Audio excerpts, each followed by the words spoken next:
Hi hello నమస్తే welcome to spicy crunch. ఈ రోజు మన అందరి ఫేవరెట్ డెజర్ట్ తో మీ ముందుకు వచ్చాం. అదేనండి క్యారెట్ హల్వా. ఈ క్యారెట్ హల్వా చాలా సింపుల్ గా ఫంక్షన్స్ లో ఇంకా స్వీట్ షాప్ లో చేస్తే వచ్చే టేస్ట్ తో మనం ఇంట్లోనే చాలా ఈజీగా చేసేసుకోవచ్చు. అంతేకాకుండా పిల్లలకి ఇది మంచి హెల్దీ డెజర్ట్. వాళ్ళు చాలా ఇష్టంగా కూడా తింటారు. అలాంటి క్యారెట్ హల్వాని ఎలా చేయాలో చూద్దాం. ఈ క్యారెట్ హల్వా కోసం నేను రెడ్ క్యారెట్స్ ని తీసుకుంటున్నానండి. వీటిని ఊటీ క్యారెట్స్ అని కూడా అంటారు. ఈ వింటర్ లో మనకి ఈజీగా ఏ వెజిటేబుల్ మార్కెట్ లో అయినా సరే అవైలబుల్ గా ఉంటుంది. ఈ రెడ్ కలర్ క్యారెట్ వాడడం వల్ల మనం ఎలాంటి ఆర్టిఫిషియల్ కలర్ వాడనక్కర్లేదు. దీని నుండే మంచి కలర్ ఫామ్ అవుతుంది. ఇప్పుడు వీటిని నీట్ గా వాష్ చేసి ఇలా పీల్ చేసుకోవాలి. నేను ఇక్కడ 1 kg క్యారెట్ వరకు తీసుకున్నానండి.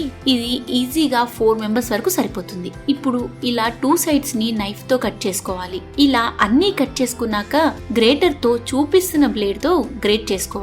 అప్పుడే మనకి క్యారెట్ తురుము కరెక్ట్ గా వస్తుంది. ఇలా మొత్తం క్యారెట్స్ ని తురుముకుని బౌల్లోకి తీసుకుందాం. చూసారు కదా ఎంత పర్ఫెక్ట్ సైజ్ లో తురుమన్నది వస్తుంది. ఇప్పుడు స్టవ్ మీద అడుగు మందంగా ఉన్న పాన్ పెట్టి కొద్దిగా నెయ్యి వేసుకుని హీట్ అయ్యాక మనం గ్రేట్ చేసి పక్కన పెట్టిన క్యారెట్ ని వేసుకోవాలి. ఈ క్యారెట్ తురుముని లో ఫ్లేమ్ లో పచ్చి వాసన పోయి బాగా మగ్గేంత వరకు కలుపుతూ మూత పెట్టి కనీసం 10 నిమిషాలు కుక్ చేసుకోవాలి. మధ్య మధ్యలో కలుపుతూ ఉండాలండి, లేదంటే అడుగంటుతుంది.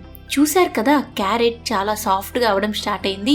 ఇప్పుడు మూత పెట్టి మరో 5 నిమిషాలు కుక్ చేసుకుందాం. హల్వాలో క్యారెట్ తురుము బాగా ఫ్రై అవ్వాలి. అప్పుడే పచ్చి వాసన అన్నది రాదు. ఇలా క్యారెట్ సాఫ్ట్ అయ్యాక ఇందులో 1/2 లీటర్ ఫుల్ క్రీమ్ మిల్క్ ని యాడ్ చేస్తున్నాను. మనం పాలు యాడ్ చేసేటప్పుడు ఫ్లేమ్ అన్నది లోలో ఉండాలండి, లేదు అంటే ఒక్కొక్కసారి పాలు విరిగిపోయే ఛాన్సెస్ ఉంటాయి. సో అందుకే లో ఫ్లేమ్ లో పెట్టుకుని మిల్క్ అన్నది యాడ్ చేసుకోండి. క్యారెట్ హల్వాకి ఫుల్ క్రీమ్ మిల్క్ అయితేనే టేస్ట్ చాలా బాగుంటుంది. అలానే హల్వా కూడా మంచి కన్సిస్టెన్సీలో వస్తుంది. ఇప్పుడు మూత పెట్టి లో ఫ్లేమ్ లో మరికొద్దిసేపు కుక్ చేసుకోవాలి. క్యారెట్ హల్వాలో ఎలాంటి వాటర్ అన్నది యాడ్ చేసుకోకూడదు.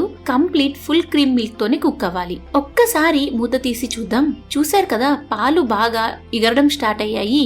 ఈ స్టేజ్ లోనే కొద్దిగా ఇలాచీ పౌడర్ యాడ్ చేస్తున్నాను. అలానే కొద్దిగా కుంకుమ పువ్వు కూడా యాడ్ చేస్తున్నా. కుంకుమ పువ్వు వేయడం వల్ల స్వీట్ లో మంచి అరోమా వస్తుంది. ఇప్పుడు మూత పెట్టి మధ్య మధ్యలో కలుపుతూ పాలు మొత్తం ఎగిరిపోయేంత వరకు కుక్ చేసుకోవాలి. క్యారెట్ అన్నది దగ్గర పడాలండి. అలా అని హై ఫ్లేమ్ లో అస్సలు పెట్టొద్దు. కొంచెం అడుగంటినా సరే ఫ్లేవర్ అన్నది మారిపోతుంది. చూసారు కదా ఇలా పాలు మొత్తం క్యారెట్ అబ్జర్వ్ చేశాక ఒక 150 గ్రామ్ షుగర్ యాడ్ చేసుకుని కలుపుకోవాలి. నేను చెప్పిన షుగర్ మెజర్మెంట్ కంప్లీట్ గా 1 kg క్యారెట్ కొలతకండి. స్వీట్ ఎక్కువగా కావాలి అనుకునే వాళ్ళు మరికొద్దిగా యాడ్ చేసుకోండి. మరీ స్వీట్ ఎక్కువగా ఉంటే హల్వా వెగటుగా ఉంటుందని నేను పర్ఫెక్ట్ మెజర్మెంట్ చెప్పాను. ఇప్పుడు ఈ హల్వాలో మరింత రిచ్నెస్ పెంచడానికి 1 స్పూన్ కండెన్స్డ్ మిల్క్ యాడ్ చేస్తున్నాను. మీరు కూడా కంపల్సరీగా యాడ్ చేసుకోండి. క్యారెట్ హల్వా టేస్ట్ ని ఇది మరింత పెంచుతుంది. ఇన్ కేస్ మీకు దొరకకపోతే స్కిప్ చేయండి. ఇప్పుడు 1 టేబుల్ స్పూన్ గీ యాడ్ చేసి లో ఫ్లేమ్ లో మరో 5 నిమిషాలు కుక్ చేస్తే మన క్యారెట్ హల్వా రెడీ. ఈ క్యారెట్ హల్వాలో అసలైన టేస్ట్ గీ ఇంకా ఫుల్ క్రీమ్ మిల్క్ నుండే వస్తుందండి. చూసారు కదా హల్వా గీని బాగా అబ్జర్వ్ చేసింది. అలానే పాన్ కి కూడా ఎక్కడ స్టిక్ అవ్వకుండా ఎంత పర్ఫెక్ట్ గా కుక్ అయ్యిందో.